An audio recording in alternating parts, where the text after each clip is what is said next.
Dear learners and viewers, ভাই বোনেরা, someone's grammar স্কুলে আপনাদের স্বাগতম। আজকে অ্যাডভান্সড গ্রামার মডিউলের থার্ড পার্ট, অর্থাৎ আমার এই বইটির থার্ড পার্ট নিয়ে আলোচনা করব। থার্ড পার্টে রয়েছে ক্লজ। আমরা জানি যে ইংরেজির অত্যন্ত চূড়ান্ত ধাপ হচ্ছে ক্লজ বোঝা।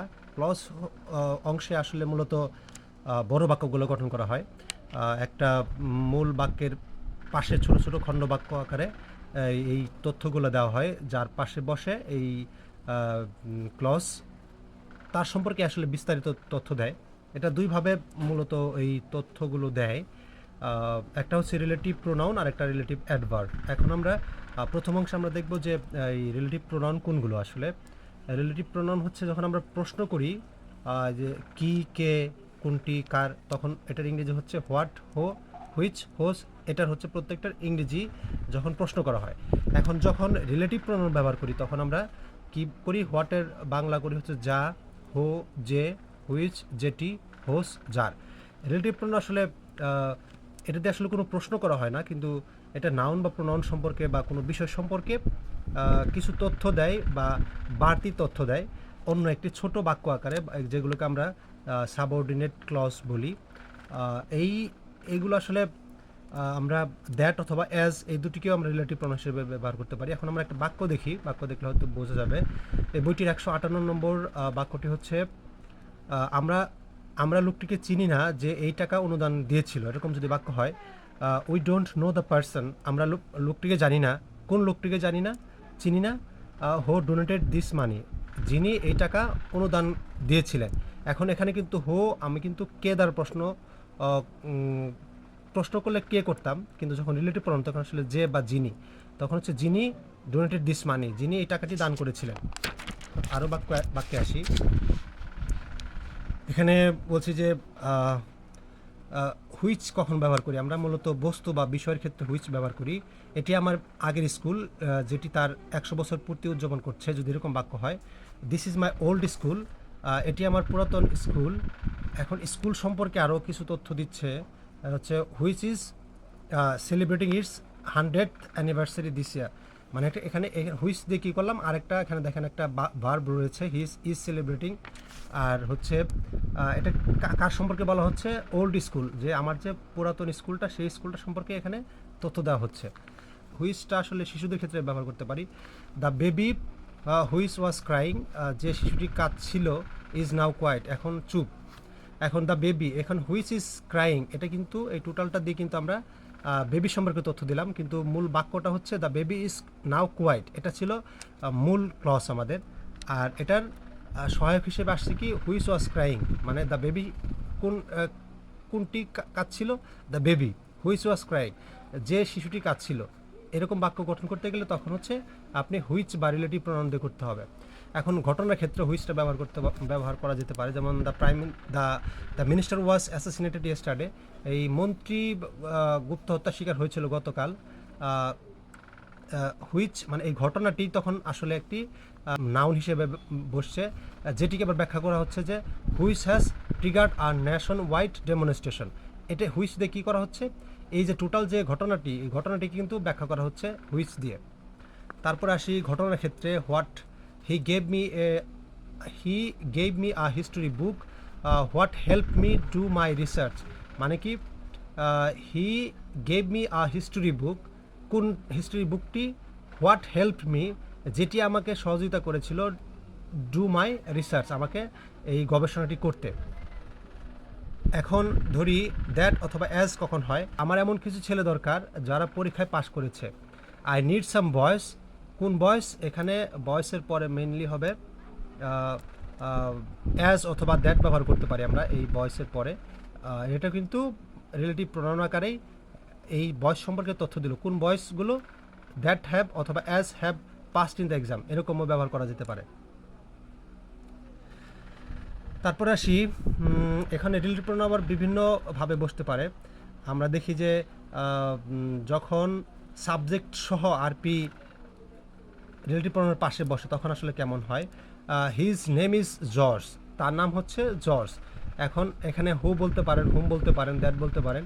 That you made last year, যার সাথে তোমার গত বছর দেখা হয়েছিল, এরকমের ক্ষেত্রে আমরা কিন্তু এই রিলেটিভ প্রোনাউন দিয়ে একটা ক্লজ বসাতে পারি।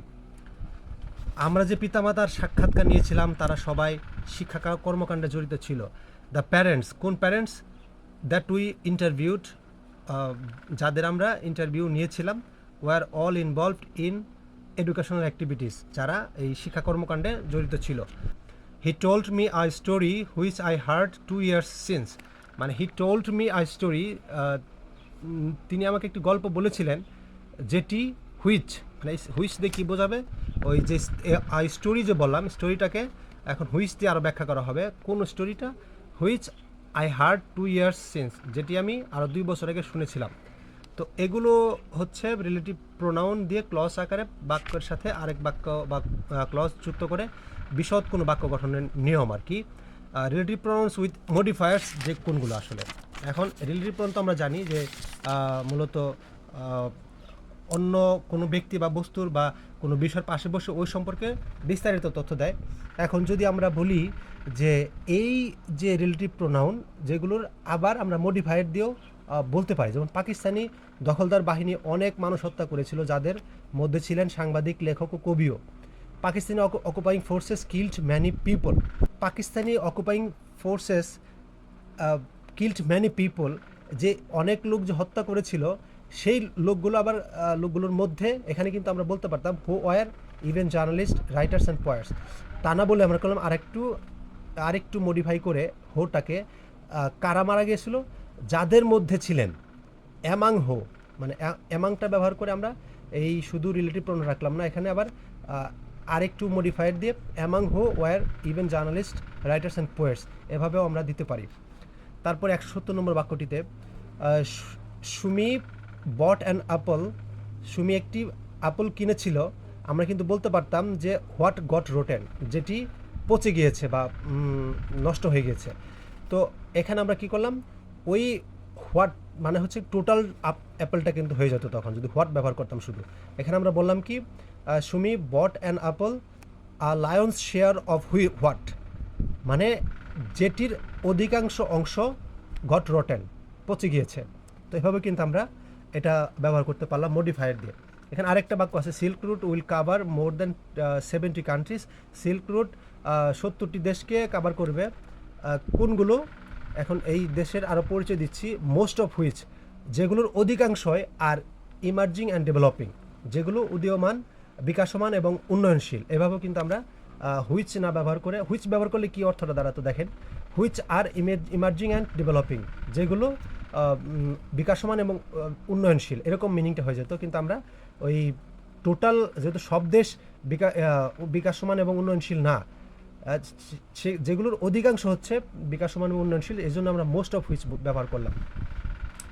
তারপর এক্সপ্লেনিং কিওয়ার্ডস, আসলে এই যে কোনো একটা মেইন বার ক্লজের যদি আমরা কোনো একটা কিওয়ার্ড সেটাকে একটা নাম দিয়ে সেটাকে ব্যাখ্যা করেও আমরা ক্লজ আকারে ব্যবহার করতে পারি। যেমন Bangladesh hosted OIC tourism meeting, Bangladesh OIC tourism meeting host করলো বা আয়োজন করলো, এটা একটি ঘটনা বাংলাদেশের জন্য। এই ঘটনাটা একটা নাম দিলাম আমরা, এটা হচ্ছে একটা প্রচেষ্টা, এই ঘটনাটার নাম দিলাম যদি একটা প্রচেষ্টা, সেক্ষেত্রে কি হয়, আমরা অ্যান এফোর্ট অ্যান এফোর্ট কোনটি, এই প্রচেষ্টাটি যে বাংলাদেশে হোস্ট করলো এই প্রচেষ্টাটি অ্যান এফোর্ট নাম দিলাম। নাম দিয়ে অ্যান এফোর্টকে আবার ব্যাখ্যা করা যায় কীভাবে, an effort that would facilitate our tourism industry to grow up. হ্যাঁ, এভাবে কিন্তু আমরা এই এফোর্টটাকে আবার ব্যাখ্যা করতে পারলাম। তো আবার পরবর্তী বাক্যে আসি, Bangladesh has ওভারটেকেন China to become the largest denim suppliers to the Europe. এখন এটা কিন্তু একটা ঘটনা, এই ঘটনার একটা নাম দিলাম কি, একটা ডেভেলপমেন্ট, একটা অগ্রগতি বাংলাদেশের জন্য, আর ডেভেলপমেন্ট নাম দিলাম। এবং এই ডেভেলপমেন্ট আসলে কী সেটার ব্যাখ্যা করলাম কীভাবে, that would restore confidences to the countries garments sector. এটাকে আমরা এই ডেভেলপমেন্টটাকে আবার ব্যাখ্যা দিলাম কি, এই গার্মেন্টস এই ঘটনাটি আমাদের গার্মেন্টস সেক্টর একটা আত্মবিশ্বাস বা আস্থা ফিরিয়ে আনবে। এক্সপ্লেন কিওয়ার্ডের মধ্যে আরও কিছু এক্সাম্পল আমরা দিয়েছি, যেগুলো আসলে একটা নাম দিয়ে, ঘটনাটা একটা নাম দিয়ে সেই নামটাকে আবার ব্যাখ্যা করার একটা সহজ পদ্ধতি হচ্ছে এই এক্সপ্লেনিং কিওয়ার্ডে আমরা পাবো। যাকে আপনারা দেখে নেবেন, এখানে ভিডিও পজ দিয়ে তারপরে আপনারা নিজেদের মতো বাক্য গঠন করার চেষ্টা করবেন। 176 নম্বর বাক্যটির ইংরেজি অংশ হচ্ছে পরের অংশে। তো তারপরে আসি এখানে সিমিলার সেন্টেন্স সবগুলোই 177 পর্যন্ত। সো এগুলো আসলে আপনারা প্রথমে বাংলা দেখবেন, পরে ইংরেজি নিজের মতো করে করার চেষ্টা করবেন, তারপরে মিলিয়ে নেবেন যে আসলে কতটা হলো। এখন আসি রিলেটিভ অ্যাডভার্বস কোনগুলো। আমরা জানি যে অ্যাডভার্বস হচ্ছে যখন adverb of place, adverb of time বা অ্যাডভার্ব অফ রিজনস এরকম ক্ষেত্রে অ্যাডভার্ব হয়। এখন রিলেটিভ অ্যাডভার্ব কোনগুলো, যখন আমরা প্রশ্ন করছি তখন যেমন হচ্ছে এখানে হচ্ছে কোথায়, হোয়ার, কখন, হোয়েন, কেন, হোয়াই, কীভাবে, হাউ, এবার বলছি। কিন্তু যখন আমরা রিলেটিভ অ্যাডভার্ব বলবো তখন এগুলোর বাংলা কিন্তু হয়ে যাবে হোয়ার হয়ে যাবে যেখানে, হোয়েন যখন, ওয়াই যে কারণে, হাউ যেভাবে। এভাবে কিন্তু আমরা রিলেটিভ অ্যাডভার্ব দিয়েও অ্যাডভার্বের ব্যাখ্যা করতে পারি বা ক্লজ যুক্ত করতে পারি একটি প্রিন্সিপাল ক্লজের সাথে। অ্যাডভার্ব অফ প্লেসে একটা এক্সাম্পল দিই। I have recently visited Dhaka university. আমি ঢাকা ইউনিভার্সিটিতে সম্প্রতি ঘুরতে গিয়েছিলাম। এখন ঢাকা ইউনিভার্সিটি একটা প্লেস, তো আমরা জানি যে কোনো প্লেস হচ্ছে অ্যাডভার্ব প্লেস। এখন হচ্ছে এই ঢাকা ইউনিভার্সিটিতে আমি আবার একটা বাড়তি তথ্য দিচ্ছি কীভাবে, অ্যাডভার্ব দিয়ে। একটা অ্যাডভার্বটা দিলাম হোয়ার, মানে ঢাকা ইউনিভার্সিটি তো একটা প্লেস, তো হোয়ার দিলাম যেখানে মাই ব্রাদার স্টাডিড অ্যাট, আমার ভাই যেখানে পড়ালেখা করেছে। আমি কিন্তু বাক্যটি শেষ করতে পারতাম, I have recently visited Dhaka university, বাক্যটি শেষ হয়ে গেল, শেষ হয়ে যেতে পারতো। কিন্তু আমি করলাম কি, ঢাকা ইউনিভার্সিটি সম্পর্কে আরেকটু তথ্য দিলাম কীভাবে, হোয়ার মাই ব্রাদার স্টাডিড অ্যাট। এভাবে কিন্তু আমরা রিলেটিভ অ্যাডভার্বকেও কিন্তু আমরা ক্লজ দিয়ে যুক্ত করতে পারি। অ্যাডভার্ব অফ টাইম যদি একটা এক্সাম্পল দিই, the day when I met Raju was the best day of my life. কোন দিনটি, the day was the best day of my life, এটা কিন্তু ফুল বাক্যটা শেষ হয়ে যেতে পারতো, দ্য ডে এখানে ভার্ব, বাক্যটা শেষে এক্সটেনশন দিয়ে শেষ করতে পারতাম। কিন্তু আমরা কী করলাম কি, দ্য ডে দিয়ে এই অ্যাডভার্ব অফ টাইমটাকে আমরা আবার ব্যাখ্যা করলাম কীভাবে, হোয়েন আই মেট রাজু, কখন, এই সময়টা যখন আমি রাজুর সাথে দেখা করেছিলাম, was the best day of my life. এইভাবে আমরা বাক্যটা শেষ করতে পারছি। এখন রিজনটা এখানে আমরা বলতে, there must be some reasons, অবশ্যই কিছু কারণ আছে। রিজনসটাকে আবার আমরা হোয়াই দিয়ে ব্যবহার করলাম। আমরা জানি অ্যাডভার্ব অফ রিজনস যেগুলো, হোয়াই হি ক্রাইড, এখানে কিন্তু বাক্যটা শেষ হয়ে যেতে পারতো, there must be some reasons, এখানে অবশ্যই কিছু কারণ আছে।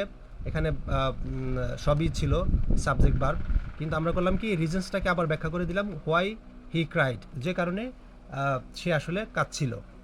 অ্যাডভার্ব অফ ম্যানার, আমরা জানি কিভাবে কাজটি হলো, এটাও আমরা অ্যাডভার্বের অংশ পড়বে। চার্মিং ওয়াজ দ্য ওয়ে, মানে খুব চমৎকার ছিল তার ধরনটি। কোন ধরনটিকে আমরা ব্যাখ্যা করছি কিভাবে, হাউ। এখানে হাউ কিন্তু যদি আমরা প্রশ্ন করতাম তাহলে কিন্তু হতো কেমন, এখানে আমরা করলাম কি যেমন। চার্মিং ওয়াজ দ্য ওয়ে, এখন দ্য ওয়েটাকে আমরা ব্যাখ্যা করছি কিভাবে, হাউ হি প্লেড টুডে, এই কিভাবে সে খেলছে, হাউ হি প্লেড, যেভাবে সে আজকে খেললো, মানে এই ধরনের মিনিংটা করা আমরা দ্য ওয়েটাকে ব্যাখ্যা করে আমরা একটা রিলেটিভ অ্যাডভার্ব দিয়ে ব্যাখ্যা করতে পারলাম। ক্লজ অংশ থেকেই আজকের মতো বিদায়। Thanks for watching.